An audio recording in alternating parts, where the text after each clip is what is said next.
a Zionist helicopter. Yeah,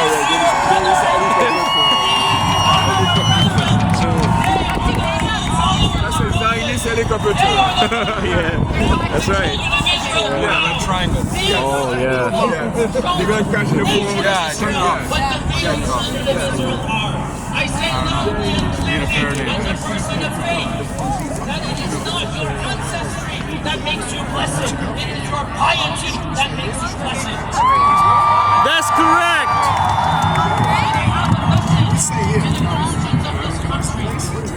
Where would Jesus stand in this conflict? Do you think he would be on the side of the oppressor, or do you think he would be on the side of the oppressed? I urge every Christian of this country to listen to the beautiful sermon given in Bethlehem 2 weeks ago on Christmas by the pastor of Bethlehem, called Christ Under the Rubble.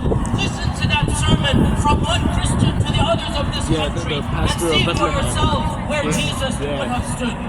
And I have a message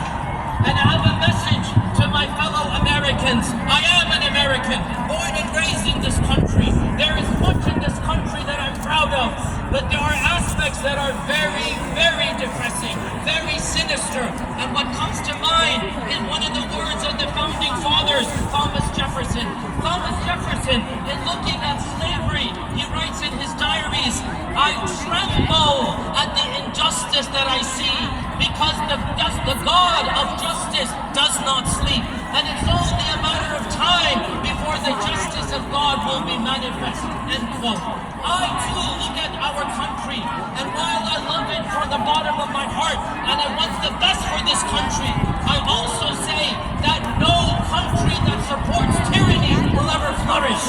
No country. That's right. Woo! Flourish. No country that kills innocent people will ever flourish.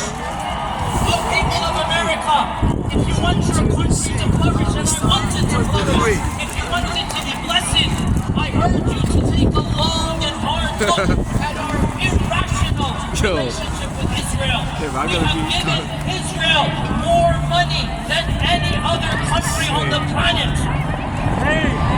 In the past 75 years, we have given Israel more than $250 billion. Since World War II, America has used its veto power in the UN around 90 times, more than half of them for the country of Israel. Shame! America support us Americans for another country. Why are our tax dollars being spent in the Middle East? We need to take our tax dollars and spend them here.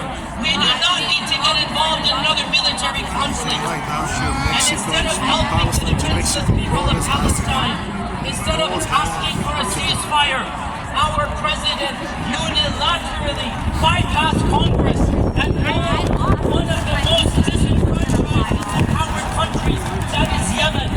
What shame on this president! Shame! We will not see the point of the war. This is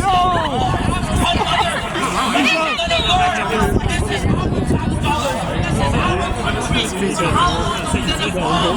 How long is it make? Where is our country and our interest? So I say loudly and clearly, this is not about Palestine. Let's take a picture together if you want. Later on, you can do. Muslims